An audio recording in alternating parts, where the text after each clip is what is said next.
ஒரு மகிழ்ச்சியான செய்தி. இதயம் நல்லெண்ணெயின் விலை லிட்டருக்கு ரூபாய் 105 குறைஞ்சிருக்கு. செப்டம்பர் 2023ல 1 லிட்டர் இதயம் நல்லெண்ணெயின் அதிகபட்ச விலை ரூபாய் 503. ஆனா இப்ப 1 லிட்டர் இதயம் நல்லெண்ணெயின் விலை ரூபாய் 398 மட்டும்தான் தமிழ்நாட்டுல. அப்ப இனிமே எல்லாரும் இதயம் நல்லெண்ணெய் வாங்கலாம் இல்ல? அதையும் வந்து தொடர்ந்துட்டே இருந்தது பார்க்கிறோம். இந்நிலையில லெப்டினன்ட் கர்னல் தியாகராஜன் அவர்கள் நம்முடைய இருந்திருக்கார். கடந்த 3 நாட்களாக பல்வேறு சந்தர்ப்பங்களில் நம்ம வந்து ஒவ்வொரு முறையும் நம்ம அணுகும் போதும் உடனடியாக வந்து கொடுத்துட்டு லேட்டஸ்டா என்னென்ன அப்டேட்ஸ் இருக்குது அப்படிங்கிற தகவல்களோடு நம்மோடு இணைந்திருக்கிறார். மீண்டும் ஒரு முறை நம்மோடு இணைந்திருக்கிறார் லெப்டினன்ட் கர்னல் தியாகராஜன். ஜெய்ஹிந்த் lieutenant colonel, very good evening.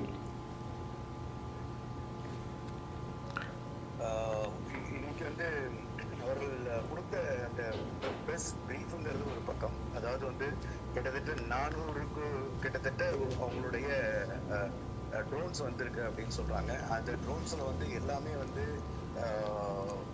வெடிப்பொருளோட வரல. சில இது வந்து அங்க இருக்கக்கூடிய அந்த எலக்ட்ரானிக்ஸ் வார்ஃபேர் இடபிள்யூன்னு சொல்லுவோம், எலக்ட்ரானிக் கவுண்டர் மெஷர்ஸ்ன்னு சொல்லுவோம். எந்த இடத்துல என்ன தளம் இருக்கு அப்படின்னு வேவ் பவர் பல இது அமைச்சிருந்திருக்காங்க.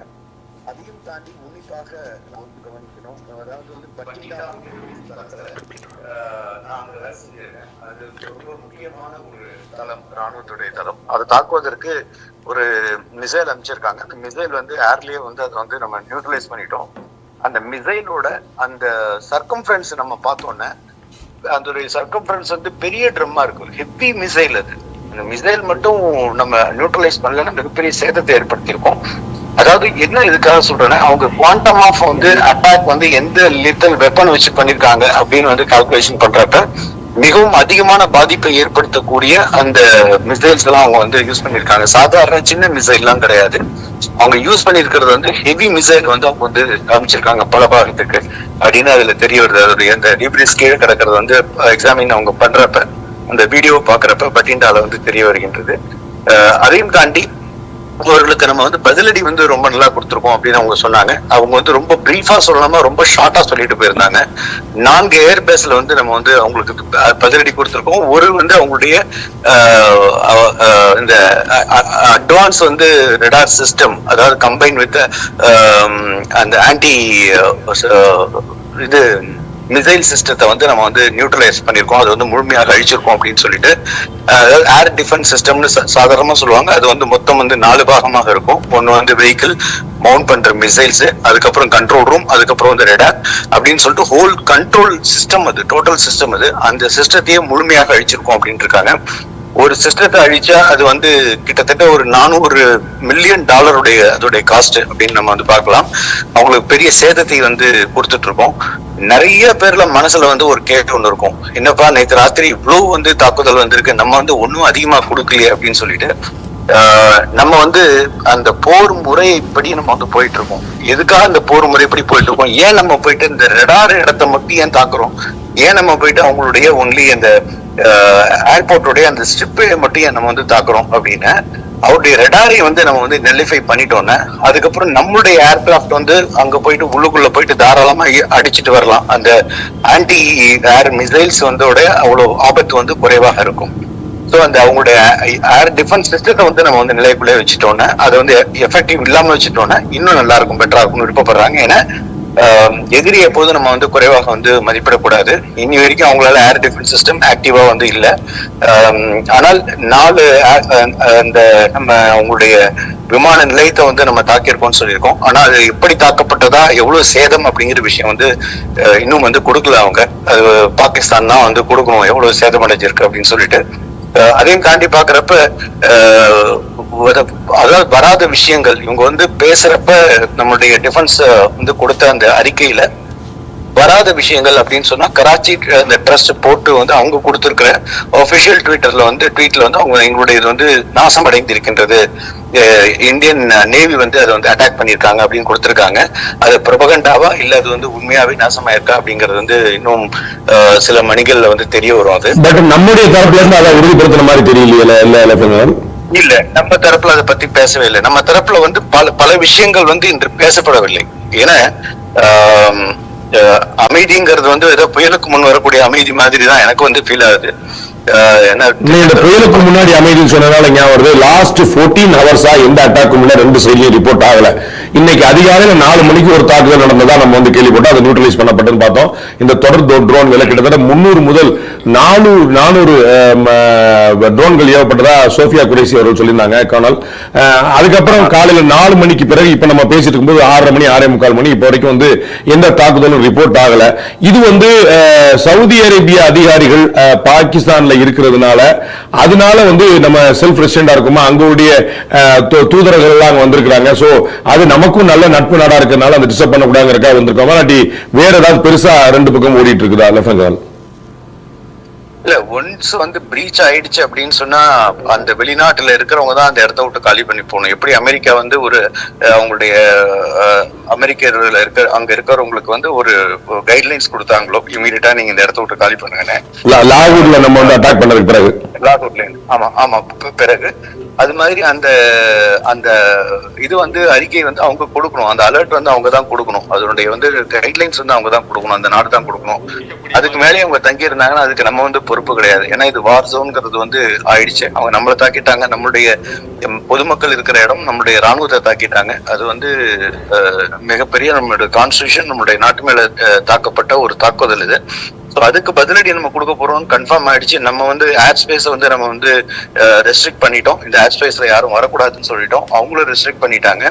அப்படி இருக்கும் பொழுது அந்த ஏர் ஸ்பேஸை வந்து உபயோகப்படுத்துவதற்கு யாருக்குமே வந்து உரிமை கிடையாது. ஏன்னா அது வந்து டேஞ்சரஸ் ஜோனா வந்தாச்சு. அது டேஞ்சர் ஜோன்ல அவங்க திருப்பி அவங்க ஏர் ஸ்பேஸ்ல வந்து வராங்க. அதை யூஸ் பண்ண அவங்களோட இன்டர்நேஷனல் அவங்களுடைய ஃபிளைட்டை வந்து யூஸ் பண்றாங்க. அதை ஷீல்டா யூஸ் பண்ணிக்கிறாங்க பாகிஸ்தான் அப்படின்னு. எதுக்கு இன்னைக்கு அதை சொல்லியிருக்காங்கன்னா ஒரு வார்னிங்காக சொல்லியிருக்காங்க. நாங்க வந்து மனிதாபிமான முறையில வந்து இன்னைக்கு விட்டுருக்கோம். இவங்களோடது வந்து அந்த ஏர்கிராஃப்ட் எங்க வந்தது, எங்க போச்சு, என்ன டைத்துக்கு லேண்ட் ஆச்சுங்கிற வரைக்கும் டீடைல்ஸ் எங்கள்கிட்ட இருக்கு. என்ன ஏர்கிராஃப்ட்ங்கிறது இருக்கு அப்படிங்கிறது அந்த விமானப்படை வந்து கிளியரா வந்து கொடுத்துருக்கு.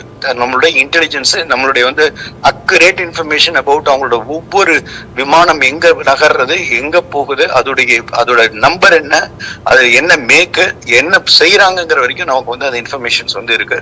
ஸோ அவர் கொடுக்கப்பட்ட ஒரு வார்னிங்கா வந்து நான் பாக்குறேன். அதாவது இன்டர்நேஷனல் கம்யூனிட்டி இதை ஒரு ஷீல்டா வந்து யூஸ் பண்ணாம அந்த பக்கம் வந்து போகாம அடுத்து ஒரு தாக்குதல் வந்தால் அதுக்கு நாங்க பொறுப்பு இல்லை அப்படிங்கறது சொல்லாமல் சொல்லப்பட்ட ஒரு வார்த்தையாக வந்து இதை நான் டீகோட் பண்றேன். நம்ம இன்னொரு முக்கியமான விஷயம் நம்ம பார்க்கும்போது நம்முடைய வெளியுறவுத்துறை செயலர் திரு விக்ரம் மிஸ்ரி அவர் குறிப்பிட்டிருந்தாரு, பாகிஸ்தான் வந்து எல்ஓசி பகுதியில் பூஞ்ச் உள்ளிட்ட பகுதிகளில் எல்லை கட்டுப்பாட்டு கூட தாண்டி அதையும் தாண்டி நம்முடைய சீஸ்ஃபயரையும் மீறி அவர்கள் தாக்குதல் நடத்தினாங்க.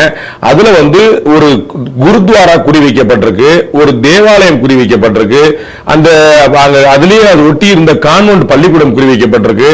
அதுல இரண்டு அப்பாவி குழந்தைகள் வந்து கொல்லப்பட்டிருக்காங்க, அவருடைய தாய்மார்கள் வந்து காயப்பட்டிருக்காங்க சொல்றாங்க.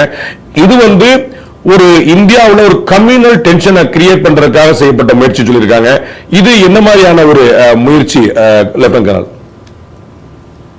முக்கியம் அதாவது வந்து திரு பாண்டே ஒரு ஆர்டி வந்து ஃபயர் பண்றதுன்னா கண்ணை மூடிட்டு சும்மா நம்ம இந்தியா சைடு வச்சு ஃபயர் பண்ண மாட்டாங்க. அந்த கன் வந்து இந்தியாவோட பக்கம் வச்சு அப்படியே ஃபயர் பண்ண மாட்டாங்க. அவங்ககிட்ட வந்து அந்த டார்கெட் அப்படின்னு வந்து லாக் பண்ணி வச்சிருப்பாங்க. டார்கெட் அப்படின்னா எதை வந்து அவங்க தாக்கணும் அதுதான் பேர் தான் டார்கெட். அந்த டார்கெட் என்ன அப்படிங்கிறது அவங்கள்ட்ட இருக்கும். ராணுவ தளங்கள் இருக்கும். ஃபார் எக்ஸாம்பிள் ஒரு கம்பெனி இருக்கு, இல்ல பிளட்டூன் இருக்கு, இல்ல போஸ்ட் இருக்கு, இல்ல பிரிகேட் குவார்டர் இருக்கு, இல்ல டிபேட் குவார்டர் இருக்கு, இல்ல அங்க இருக்கக்கூடிய ஆமினேஷன் டம்ப் இருக்கு. அது மாதிரி வந்து அவங்கள்ட்ட அது வந்து பிரிவா பிரிச்சு அதை வந்து அவங்க வந்து பிரியாரிட்டி டூன் போட்டு அதை வந்து போட்டு வச்சிருப்பாங்க. அதோடைய கிரிட் ரெஃபரன்ஸ் சொல்லுவோம். அதோடைய வந்து கிரிட் ரெஃபரன்ஸ் வந்து எடுத்து வச்சிருப்பாங்க. அதாவது கிரிட் ரெஃபரன்ஸ் வந்து ஒரு 1 மீட்டர் ஸ்கொயருக்குள்ள அளவுக்கு அக்யூரசி வந்து அது இருக்கும் அந்த கிரிட் ரெஃபரன்ஸ். ஸோ அந்த கிரிட் ரெஃபரன்ஸ் வச்சுதான் இங்க ஃபயர் பண்றப்ப அதோட பேஸ்ல தான் வந்து கால்குலேட் பண்ணி அந்த ஃபயர் வந்து போகும். கரெக்டா அந்த அப்ராக்சிமேட் அந்த கிரிட் ரெஃபரன்ஸ்குள்ள ரொம்ப பர்ஃபெக்டா ஃபயர் பண்றவங்களா இருந்தாங்கன்னா ஒரு 5 ஸ்கொயர் மீட்டருக்குள்ள போய் அதோட இம்பாக்ட் வந்து விடும். அது வந்து அந்த ஃபயர் பண்றவங்களை பொறுத்து இருக்கு அந்த விஷயம். அப்படி இருக்கும்போது பாகிஸ்தானை பொறுத்த வரைக்கும் அவர்கள் வந்து கை தேர்ந்தவர்கள் அந்த ஆர்டி ஃபயர்ல. எப்பொழுதுமே வந்து அவங்களுக்கு வந்து ஒரு நல்ல கை தேர்ந்தவருங்கிறது வந்து நம்மளே சர்டிபிகேட் கொடுத்துருக்கோம் அவங்களுக்கு ஆர்டி ஃபயரை பொறுத்த வரைக்கும். ஸோ அவங்களுக்கு வந்து ஒரு எங்க வந்து ஒரு தேவாலயம் இருக்கு, எந்த இடத்துல ஸ்கூல் இருக்கு, எந்த இடத்துல வந்து குருத்வாரா இருக்கு அப்படின்னு அவங்களுக்கு தெளிவாக தெரியும். அப்படி இருக்கும் பொழுது அவர்கள் அந்த நம்மளுடைய பொதுமக்களை வந்து குறிவைத்து தாக்கியது, பொது தேவாலயத்தையும் இந்த மாதிரி குருத்வாரையும் வந்து அவங்க வந்து தாக்கியது, எஸ்பெஷலி வந்து பள்ளிக்கூடத்தை தாக்கியது. இதெல்லாம் வந்து வயலேஷன் ஆஃப் வந்து மிகப்பெரிய விஷயம். அதெல்லாம் இது நிச்சயமா this has been taken into consideration and இது வந்து நமக்கு ஒரு டாக்குமெண்டேஷன் வயலேஷன் பண்ணியிருக்காங்க. எப்போ வந்து இது அதிகமாக வந்து எஸ்கலேட் ஆகுதோ அந்த லேடர்ல அந்த சமயத்துல வந்து these are are the points for us further எஸ்கலேஷனுக்கு போறதுக்குள்ள ஒரு விஷயமா வந்து பார்க்கலாம். நம்ம இப்ப நம்ம லேட்டஸ்ட் பிரேக்கிங் பாக்குறோம். இப்ப ஊரி பகுதியில வந்து திரும்பவும் பாகிஸ்தான் வந்து கொஞ்சம் இருட்ட ஆரம்பிச்ச உடனே அவங்களுக்கு நேரம் இப்ப மணி வந்து 6:15. சோ அந்த இருட்ட ஆரம்பிச்ச உடனே அவங்க வந்து அந்த தாக்குதல் துவக்கிருக்கலாம் பாக்குறோம். எல்ஓசியில வந்து அக்ராஸ் பார்டர் வந்து அவங்க வந்து தரைவழி தாக்குதல் தான் துவங்கிருக்காங்க. அதே மாதிரியான ஒரு தாக்குதல் தான் வந்து இந்த மாதிரி 2 குழந்தைகள் பலியானாங்கிறதும் அது மூலமா கம்யூனல் டென்ஷனை கிரியேட் பண்ண பார்த்தாங்க. அதே போல நம்ம வந்து சோபியா குறைசி வந்து சொல்லும் போது 300 முதல் 400 ட்ரோன்கள் வரைக்கும் நேற்று மட்டுமே தாக்குதல் நடத்தி முயற்சி பண்ணிருக்காங்க. அது அநேகமாக பெரும்பாலும் வந்து துருக்கியுடைய தயாரிப்பா இருக்கு அப்படின்னு சொன்னாங்க. அதை பத்தி கொஞ்சம் சொல்ல முடியுமா லெஃப்டினன்ட்? நிச்சயமாக துருக்கியை பத்தி நம்ம சொல்லணும்னா இந்தியா உடனடியாக தன்னுடைய ராஜதந்திரத்தை வந்து உபயோகப்படுத்தணும். துருக்கியில வந்து நிறைய நம்ம வந்து இம்போர்ட் பண்றோம். துருக்கி வந்து நம்மளை நம்பி நிறைய இருக்கு. நம்மளுடைய கார்பரேட்ஸ் நிறைய இந்தியாவை சார்ந்த நிறைய வந்து நிறுவனங்கள் அங்க வந்து முதலீடும் வந்து செய்திருக்கின்றார்கள். கிட்டத்தட்ட $60 பில்லியன் அளவுக்கு அவங்களுக்கு பொருளாதாரம் நம்மளால வந்து அவங்களுக்கு வந்து ஒரு வருடத்திற்கு வந்து கிடைக்கின்றது. துருக்கி பல விஷயங்களை வந்து நம்மளை வந்து நம்பிட்டு இருக்கு. ஸோ அந்த நிலையில் அவர்களை வந்து முடக்க வேண்டியது எப்படி பாகிஸ்தான் நம்ம முடக்கி இருக்கோமோ அது மாதிரி துருக்கியை வந்து முடக்க வேண்டிய நிலையில் இருக்கும். இது மட்டும் இல்ல, இது ட்ரோன் மட்டும் கிடையாது. நேற்று அவர்களுடைய வந்து சிவில் ஏர்லைன்ஸ்ல வந்து அவங்களுடைய போர் தளவாடங்கள் மற்ற அவர்களுடைய ராணுவ வீரர்களை வந்து பாகிஸ்தானுக்குள்ள கொண்டு வந்து இறக்கியிருக்காங்க. அவங்க 2 கப்பலை இறக்கியிருக்காங்க. இந்த சமயத்துல துருக்கிக்கும் இந்தியா டைரக்ட் வார்னிங் வந்து கொடுக்கணும். டைரக்ட் வார்னிங் கொடுத்து அவர்கள் வந்து பொருளாதாரத்துல என்ன முடக்கம் கொண்டு வரணுமோ, டிப்ளமசியில என்ன முடக்கங்கள் கொண்டு வரணுமோ அந்த விஷயத்துல நிச்சயமா இறங்கியிருப்பாங்க. பட் வந்து என்னோட வியூவாக, என்னுடைய ஆதங்கமாக நான் அதை வந்து பாக்குறேன். துருக்கி வந்து ஒரு பெரிய நாடாகவோ இல்லது வந்து பாகிஸ்தானுக்கு வந்து மிகப்பெரிய ஒரு சப்போர்ட் பண்ணக்கூடிய ஒரு மிகப்பெரிய வலிமை வாய்ந்த நாடாகவோ இந்தியாவை எதிர்க்கக்கூடிய அளவுக்கு மிகப்பெரிய வலிமை உள்ள நாடும் கிடையாது. ஆனால் அதையும் நசுக்கணும் நம்ம அப்படிங்கிறது இது நிச்சயமாக நம்ம வந்து அவங்க இப்ப இன்னும் வந்து நம்ம பார்த்தோம்னா நம்மளுடைய கப்பற்படை இன்னும் ஆக்ஷன்ல வரல. அந்த அளவுக்கு எஸ்கலேஷன் இன்னும் தொடங்கல. அந்த எஸ்கலேஷன் தொடங்கும் பொழுது அவர்களுடைய 2 கப்பற்படை வந்து அமைச்சிருக்காங்க. அந்த 2 கப்பம் வந்து முழுகக்கூடிய நிலை வரும். அவங்க ஒரு ஃபயர் பண்ணாலும் அவங்களுக்கு வந்து முழுகிடும். நம்மளது வந்து மிக வந்து ஹையஸ்ட் டெக்னாலஜி நம்மள்ட்ட இருக்கு. அந்த டெக்னாலஜியை தாண்டி அதை ஆப்ரேட் பண்ணக்கூடிய திறமை உள்ள ராணுவ வீரர்கள், அது ரொம்ப ரொம்ப முக்கியம். அதாவது weapon is not important, behind that weapon is no make difference அப்படின்னு சொல்லுவாங்க. அதுதான் ரொம்ப முக்கியமானது. நம்ம பார்த்தோம் எல்லை பகுதியில வந்து நேற்று வந்து பாகிஸ்தான் சைனாவுடைய மேற்கக்கூடிய ஏவுகணைகள்லாம் வந்து ரொம்ப சாதாரணமா கீழே விழுந்து கிடந்த பார்த்தோம். அதை வெடிக்கவும் இல்லை, குறிய அடையும் இல்லை, அந்த மாதிரி தான் இருந்துங்கிற பார்த்தோம். இன்னொரு முக்கியமான பிரேக்கிங் நம்ம வந்து பார்க்கிறோம். பாரத பிரதமர் நரேந்திர மோடியை முப்படை தலைவர்கள் வந்து சந்தித்திருக்கிறார்கள். இன்று மீண்டும் ஒரு முறை பாதுகாப்பு அமைச்சரை சந்தித்து விட்ட பிறகு நம்முடைய பாரத பிரதமர் நரேந்திர மோடி அவர்களை முப்படைகளுடைய தலைமை தளபதியில் சந்திச்சிருக்கிறாங்க. இதோடைய அவுட்கம் என்னவா இருக்கும்? நம்ம வந்து இப்போ வரைக்கும் லாஸ்ட் 14 ஹவர்ஸா எந்த விதமான அட்டாக்கோ 2 சைட்லயும் ரிப்போர்ட் ஆகல. நம்ம வந்து இன்னைக்கு செய்தியாளர் சந்திப்பில் சொன்னது போல மீண்டும் நம்ம செல்ஃப் ரெஸ்ட்ரைன்டாவும் ரெஸ்பான்சிபிளா தான் பார்த்துட்டு இருக்கிறோம்.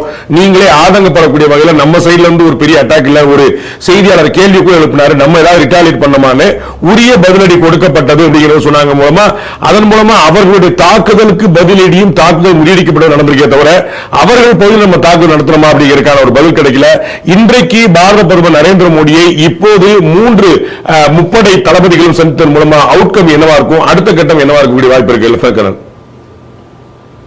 அதாவது அவர்கள் வந்து 36 லொகேஷன் வந்து தாக்கியிருக்காங்க. அதாவது ஜம்மு அண்ட் காஷ்மீர்ல இருந்து தொடங்கி அப்புறம் பஞ்சாபில் இருந்து நம்ம ராஜஸ்தான்ல இருந்து நம்முடைய குஜராத் வரைக்கும். நேற்று நான் உங்களோட பேசும்போது நான் சொன்னேன் எல்லா இடமும் தாக்கப்பட்டிருக்கிறது. 3303 கிலோமீட்டர் முழுவதும் தாக்கப்பட்டிருக்கிறது அப்படின்னு. அதுல 36 வந்து லொகேஷன்ஸ் எடுத்திருக்காங்க.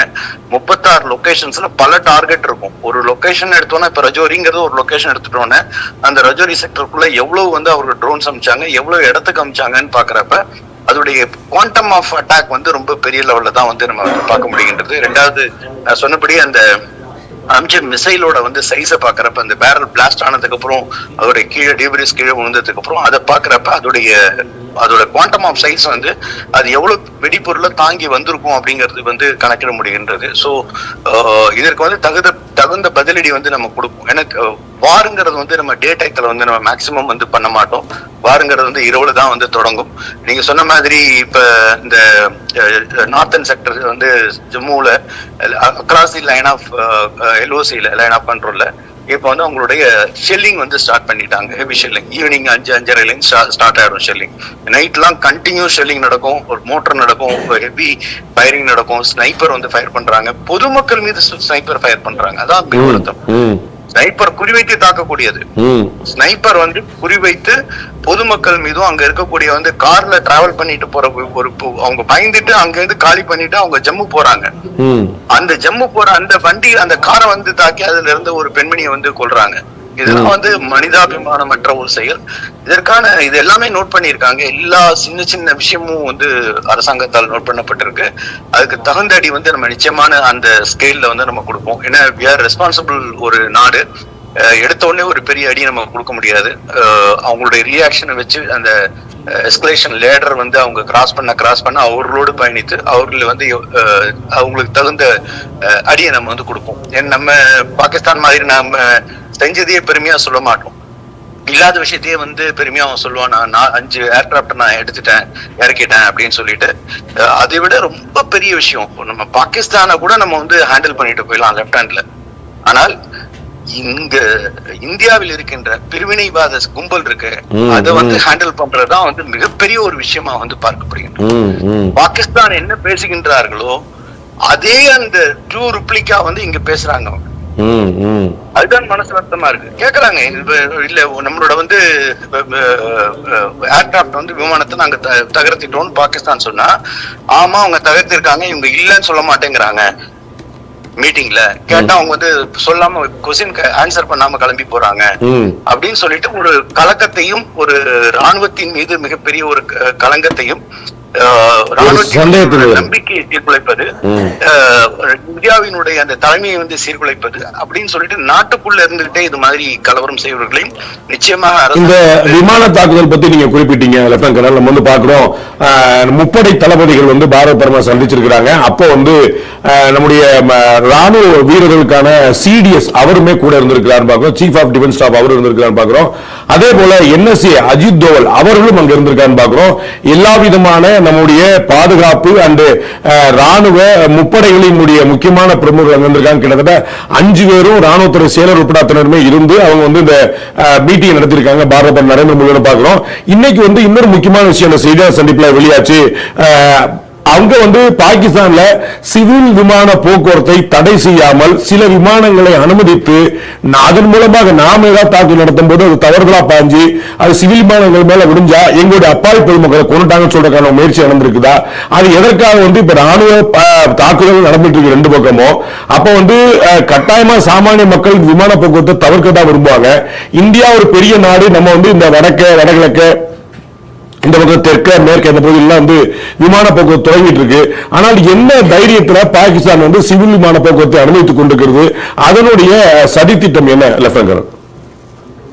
அதாவது அவர்களுக்கு வந்து ஒரு இடத்துல இன்னொரு இடத்துக்கு வந்து தன்னுடைய ராணுவத்தை வந்து ஷிஃப்ட் பண்ணணும், இல்ல ராணுவத்தினுடைய தளவாடங்களை ஷிஃப்ட் பண்ணணும், அப்படி ராணுவத்தினுடைய சில முக்கியமான தலைவர்களை வந்து கொண்டு போகணும் அப்படின்னு சொன்னா அவர்கள் போர் விமானத்துல கொண்டு போனாலும் மற்ற இதுல கொண்டு போனாலும் டார்கெட் வரதுக்கு வாய்ப்புகள் அதிகமா இருக்கும். அதனால இத வந்து அவர்கள் ஷீல்டாக உபயோகப்படுத்திருக்காங்க.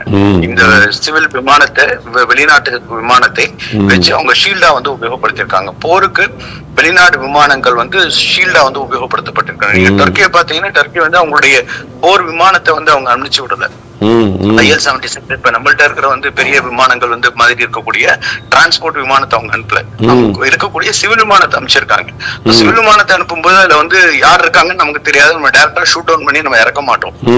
ஸோ அது வந்து அவர்களுக்கு வந்து அது ஒரு என்ன சொல்ற ஷீல்டா வந்து உபயோகப்படுத்திட்டு அவங்க வந்து இதை வந்து செய்யறாங்க. நிச்சயமாக இதுல வந்து அவங்க எய்தர் அவங்களுடைய முக்கியமான ட்ரூப் வந்து ஷிஃப்ட் பண்றதோ, அதாவது வந்து ரீஆர்கனைஸ் சொல்லுவோம், ரீஆர்கனைஸ் பண்றதோ ஒரு இடத்துல இன்னொரு இடத்துக்கு குயிக்கா வந்து மூவ் பண்றதுக்கு, அப்படி இல்லைன்னா முக்கியமான தலைவர்களை வந்து கொண்டு போயிட்டு இன்னொரு இடத்துல ஷிஃப்ட் பண்றது, இல்ல சில கிடங்க வந்து ரீலொகேட் பண்றது, அது மாதிரி எதுக்காவது அவங்க வந்து உபயோகப்படுத்திருப்பாங்க இந்த ஏர்கிராப்டை வந்து யூஸ் பண்ணி.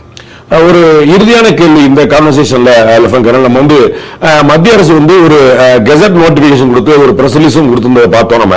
அதாவது இந்த டெரிட்டோரியல் ஆர்மிக்கு அடுத்த 3 ஆண்டுகளுக்கு எடுத்துக்கொள்வதற்கு ஆற்றலை எடுத்துக்கொள்வதற்கு அந்த ஜோனல் இருக்கக்கூடிய ஒவ்வொரு ஜோனா இருக்கக்கூடியவங்களுக்கான தலைமை தளபதிகளுக்கு எல்லாத்துக்குமே அதிகாரத்தை கொடுத்து இந்த அறிவிப்பு வந்துச்சு. இந்த டெரிட்டோரியல் ஆர்மிங்கிறது என்ன, அதன் பலன் என்ன, அது எந்த வகையில நமக்கு சப்போர்ட் பண்ணுங்கிறத பத்தி கொஞ்சம் எலாபரேட் பண்ண முடியுமா?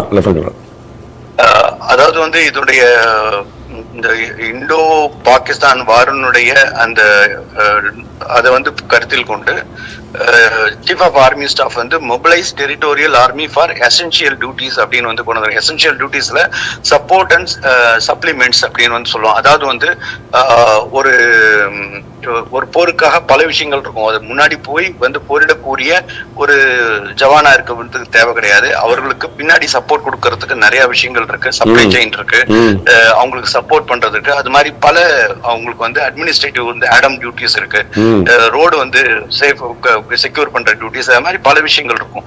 அதுக்கு இவர்களை வந்து உபயோகப்படுத்திக்கலாம். டெரிட்டோரியல் ஆர்மி அப்படிங்கிறது வந்து ரெகுலர் ஆர்மி இல்லாமல் இது வந்து ஆர்மி இது வந்து டிஃபரெண்ட் ஆனது. இப்போ எனக்கு ஒரு 28 வயசு ஆகுது, நான் வேற எங்கேயாவது ஒர்க்ல இருக்கேன், எனக்கு வந்து ராணுவத்தில் சேரணும்னு ஆனது டெரிட்டோரியல் ஆர்மியில வந்து எக்ஸாம் எழுதி அதே மாதிரி சர்வீஸ் செலக்ஷன் போர்டு கிளியர் பண்ணி ராணுவத்தின் முற்படியே அதே அந்த ரேங்க் அதே வந்து இது இருக்கும், அந்த பே அண்ட் பர்க்ஸ் வந்து அங்க இருக்கும், அதுல போய் ஜாயின் பண்ணலாம். அதே மாதிரி ஜவானாவும் அதுல போய் வந்து ஜாயின் பண்ணலாம். அது மாதிரி இருக்கக்கூடிய டெரிட்டோரியல் ஆர்மி அப்படின்னு இருக்கு. அந்த டெரிட்டோரியல் ஆர்மி இருக்கிறவங்க வந்து இது மாதிரி போர்க்காலத்தில் இவர்கள் வந்து உபயோகப்படுத்தப்படுவார்கள், எசென்சியல் டியூட்டிஸ்க்கு வந்து உபயோகப்படுத்தப்படுவார்கள். ஸோ அவர்களை வந்து இப்ப அந்த எம்பவர் அதை வந்து அந்த பவரை வந்து இப்போ வந்து நம்மளுடைய சீஃப் ஆஃப் ஆர்மி ஸ்டாஃப் வந்து கொடுத்திருக்காங்க. அவர்களை நீங்க இந்த டியூட்டிக்கு, நீங்க எசென்சியல் டியூட்டிக்கு நீங்க வந்து உபயோகப்படுத்தலாம் அப்படின்னு அதோட காலகட்டத்தையும் 2028 வரைக்கும் கொடுத்திருக்காங்க நினைக்கிறேன். அந்த 2028 அந்த எக்ஸ்டென்ஷன் வந்து அந்த பவர் வந்து கொடுத்திருக்காங்க. சோ இது வந்து ராணுவத்துல வந்து ஏதாவது அட்மினிஸ்ட்ரேட்டிவ்க்கு வந்து கொஞ்சம் ஆளுங்க கம்மியா இருக்காங்க, சப்ளை செயின்க்கு ஆளுங்க கம்மியா இருக்காங்க, இல்ல செக்யூர் ஆஃப் ரோடு பிரிட்ஜ் அது மாதிரி இருக்கிறதுக்கு வந்து ஆள் கம்மியா இருக்காங்க அப்படின்னா இவர்களை அவர்கள் வந்து உபயோகப்படுத்திக் கொள்ளலாம். அது அதாவது சூட்டபிளான ஜாபுக்கு சூட்டபிளான பர்சன் சொல்லுவோம். டெரிட்டோரியல் ஆர்மிலேயே வந்து வண்டி ஓட்ட தெரிஞ்சவங்க இருப்பாங்க, டிரைவர் இருப்பாங்க. ஸோ அவங்க வந்து ராணுவத்தினுடைய வண்டியை ஓட்ட விட்டலாம். அது மாதிரி என்ன ட்ரேட்ல அவர்கள் வந்து ட்ரெயின் பண்ணியிருக்காங்களோ அதுல வந்து இவங்க வந்து உபயோகப்படுத்தக்கூடிய ஒரு வாய்ப்பு வந்து இருக்கு. ஸோ வந்துட்டு அந்த மேன் பவர் வந்து கம்மியாயிடுச்சு இந்திய ராணுவத்துல அப்படிங்கிறதுக்கு வந்து குறைபாடு இருக்காது. ரெண்டாவது வந்து ஒரு ஃப்ரண்ட் இல்லாம டபுள் ஃப்ரண்ட் ஓபன் ஆகுது வார்ல எஸ்கலேஷன் ஆகி அப்படின்னா அப்ப வந்து நம்ம தடுமாறக்கூடிய நிலை தேவை இருக்காது. ஆல்ரெடி நம்ம கிட்ட மேன் பவர் இருக்கு. So we can easily mobilise from one front to other front அப்படிங்கிற ஒரு தொலைநோக்கு பார்வையாகவும் இருக்கலாம். நம்ம வந்து இந்தியன் ஆயில் நிறுவனம் வந்து ஒரு பிரஸ் ரிலீஸ் கொடுத்துருந்துச்சு, இந்த மாதிரி பெட்ரோலிய பொருட்களுக்கு எந்த தட்டுப்பாடும் இல்லை அப்படின்னு. மத்திய அமைச்சர் சிவராஜ் சிங் சௌஹான் வந்து ஒரு பிரஸ் ரிலீஸ் கொடுத்திருந்தாரு. உணவுப் பொருட்கள் தேவையான அளவுக்கு நம்ம கை இருக்கும், எப்பயுமே வந்து பற்றாக்குறை வராத அளவுக்கு நம்ம ஏற்பாடு இருக்குன்னு. அதே போல ராணுவத்திலும் எந்த விதமான மேன் பவர் வந்துடக்கூடாதுங்கிறதுக்கான ஒரு முன்னெச்சரிக்கை நடவடிக்கை நம்ம பார்க்கலாமா கணல்? நிச்சயமாக. அதாவது வந்து ஆல்ரெடி ராணுவத்துல வந்து சில விஷயங்கள் உங்களுக்கு ஓப்பனா நான் சொல்ல முடியாது. அதாவது வந்து ராணுவத்துல வந்து ஒரு ரிசர்வ்னு ஒண்ணு வச்சிருப்பாங்க. அந்த ரிசர்வ்ல வந்து ஒரு இப்ப நம்ம வந்து ஒரு ராணுவ வீரருக்கு வந்து நம்ம இது கொடுக்குறோம் அப்படின்னு சொன்னா, பயிற்சி கொடுக்குறோம் அப்படின்னு சொன்னா, ஒரு துப்பாக்கி பயிற்சி கொடுக்குறோம்னு ஒரு 1500 ட்ரைனிங்னு வச்சிருப்பாங்க. 15000 வார் வர்றதுக்கு தேவையானதுன்னு வச்சிருப்பாங்க. ஒரு எக்ஸாம்பிள் சொல்றேன் உங்களுக்கு, இது வந்து கணக்கு கிடையாது, ரகசியத்தை சொல்லிட்டாங்கிறதுல நார்மலா ஒரு எடுத்துக்காட்டுக்காக சொல்லியிருக்காங்க. சேம் வந்து அமௌண்ட் குவான்டிட்டி கிடையாது. அது மாதிரி வந்து அந்த வார் டைமுக்குன்னு சொல்லிட்டு ஒரு இது வச்சிருப்பாங்க, ஒரு ரிசர்வ் வச்சிருப்பாங்க. அது வந்து எல்லாமே பொருந்தும். இப்போ நீங்க பாத்தீங்கன்னா ஆர்டிலரியோட அந்த கன்ஸினுடைய அந்த இது வந்து அந்த ஷெல்ஸ் வந்து இருக்கும். அது மாதிரி நம்ம பார்த்தோன்னா நம்மளுடைய ஆர்மர்டுடைய இந்த டேங்கோடைய ஷெல்ஸ் இருக்கும். அது மாதிரி எல்லா எக்யூப்மெண்ட்ஸுக்கும் இருக்கும். அது மாதிரி ஒண்ணு இல்ல, கம்யூனிகேஷன் எக்யூப்மெண்ட்டோடைய ஒரு 4 செட்டுக்கு ஒரு செட் வந்து அதோடைய ரீப்ளேஸ்மெண்ட்டுக்கு வந்து வச்சிருப்பாங்க. அதோடைய வந்து மாடல்ஸ் வச்சிருப்பாங்க, அதோடைய வந்து சர்க்கியூட்ஸ் வச்சிருப்பாங்க, காம்பனன்ட்ஸ் வச்சிருப்பாங்க ரிப்பேர் பண்றதுக்கு. அது மாதிரி அந்த வார் டைமுக்கு தேவையான எல்லா பேக்கப்ஸும் அவங்கள்ட்ட இருக்கும். வெஹிக்கிள்ல இருந்து ஆரம்பிச்சு எல்லாமே இருக்கும் அவங்கள்ட்ட, உடையில இருந்து ஆரம்பிச்சு எல்லாமே இருக்கும், டோட்டலா இருக்கும் ராணுவத்துல. சோ ஈவன் வந்து டேங்குக்கு இப்பெல்லாம் நீங்க பாத்தீங்கன்னா நிறைய இடத்துல வந்து நம்மளுடைய தொலைக்காட்சிகள் ரொம்ப தவறா வந்து பண்றாங்க. இந்த போட்டோ எடுத்து போடுறது, இங்க இருந்து அங்க போறது, அதெல்லாம் வந்து செய்யக்கூடாது. இது வந்து ரீஃபில்லிங், அந்த அந்த வார்த்தைக்கு தேவையானது வந்து இப்ப மொபிலைஸ் பண்ணி அந்த இடத்துக்கு போயிட்டு எந்த இடத்துக்கு தேவையோ அந்த இடத்துக்கு வந்து எடுத்து செல்வார்கள். ஆகையால இந்திய ராணுவத்துக்கு தேவையான, அது வந்து தரைப்படை, விமானப்படை, கப்பற்படை 3க்குமே தேவையான அந்த வார் டைம் ரிசோர்ஸ் வந்து நிச்சயமாக அது எல்லார்ட்டையும் வந்து அது இருக்கும். நம்முடைய last question in the session வந்து பாகிஸ்தானுடைய டிஃபென்ஸ் மினிஸ்டர் காவாஜா அவர் வந்து சொல்லியிருக்காரு, தே ஹேவ் நோ, அதாவது அவங்களுக்கு வந்து they have no option but full scale war. அவர்களுக்கு வந்து ஒரு முழுமையான போரை தவிர வேற எந்த வாய்ப்பும் இல்லைன்னு சொல்லியிருக்காரு. What it means to us major? அதாவது அவரு வேற அதையும் சேர்த்து இன்னொன்னு சொல்லியிருக்காரு, செகண்ட் லைன் எங்களுடைய வந்து அங்க அவங்களுடைய இருக்கின்ற மாணவர்கள், மதரசாவில் இருக்கின்ற மாணவர்கள் வந்து செகண்ட் லைன் ட்ரூப்ஸ் சொல்றாங்க. செகண்ட் லைன் ட்ரூப்ஸ்ங்கிறது வந்து நம்ம ரிசர்வ் ட்ரூப்ஸ் வச்சிருப்போம். ஒரு பட்டாலியன் போனா பின்னாடி செகண்ட் லைன் பட்டாலியன், இன்னொரு பட்டாலியன் ராணுவம் இருக்கும். சோ இதுல இருந்து அவங்களுக்கு ராணுவமே இல்லைன்னு அவர் முகத்தை நீங்க பாத்துக்கலாம் பேசுறப்ப, ரொம்ப சோகமா இல்ல, சம சோகமா இருக்காரு. இரவு முழுக்க தூங்கல, அப்படியே வந்து அதாவது ஒண்ணுமே இல்ல ரிசோர்ஸ், அதாவது பிச்சை எடுக்கிற நிலையில இப்ப வந்து அது இருக்கு. இன்னைக்கு காலையில நம்முடைய பாதுகாப்புத்துறை அமைச்சர் வந்து முப்படை தலைமையில சந்திச்ச போது அவங்க ஒரு போட்டோ ரிலீஸ் பண்ணிருந்தாங்க. அவ்வளவு சிரிச்சுட்டு ஜாலியா விட்டடிச்சுட்டு அவ்வளவு ஹாப்பி மூமெண்ட்ல இருந்தாங்க. ஆமா ஆமா. அதனால அவர் வந்து பேசுறதுக்கு மீனிங்கே இல்ல. என்ன பண்ண முடியும் இந்தியாவை? ஃபுல் ஃபிளெஜ்டு வார்னா எப்படி போவாங்க? எதை வச்சு, எந்த எக்யூப்மெண்ட் வச்சு நம்மள தாக்குவாங்க? மதரசா மாணவர்களை நாங்க செகண்ட் லைன் வாரியர்ஸா பயன்படுத்தோம்னா மனித கிடையமா பயன்படுத்துவோங்கிறத மாத்தி சொல்றாரா? அந்த மாதிரி ஒரு எச்சரிக்கையா கொடுக்கிறாரா? சிறு குழந்தைகள், மதரசால இருக்கக்கூடிய சிறு குழந்தைகள், அவர்களை வச்சு என்ன போர் வந்து செய்ய முடியும் ஒரு ராணுவத்துக்கு முன்னாடி? ஒரு சிவிலியன் குழந்தைகள், அவங்க ராணுவம் கிடையாது, ஒரு சிவிலியன் குழந்தைகள், சிவிலியன் கூட கிடையாது, ஒரு பொது மக்கள் கூட கிடையாது. பொதுமக்கள் ஒரு பொதுமக்களுடைய அவர்களுடைய குழந்தைகள் படிக்கிறாங்க அங்க போயிட்டு மதரசா. அவர்களை வந்து எப்படி கடையமா கொண்டு வருவாருன்னு தெரியல. அல்ல மதரசானுங்கிற பேர்ல அங்க நிறைய டெரரிசம் குரூப் அங்க இருக்கு, டெரரிசம் நடத்துறாங்க, பேர் மதரசாவா இருக்கும். அந்த டெரரிஸ்ட் குரூப் வந்து பேன் ஆயிருக்கும். அவங்க வந்து மதரசான்னு ஒரு ட்ரஸ்ட் ஒன்று ஆரம்பிச்சு அதை வந்து தனியா நடத்துவாங்க.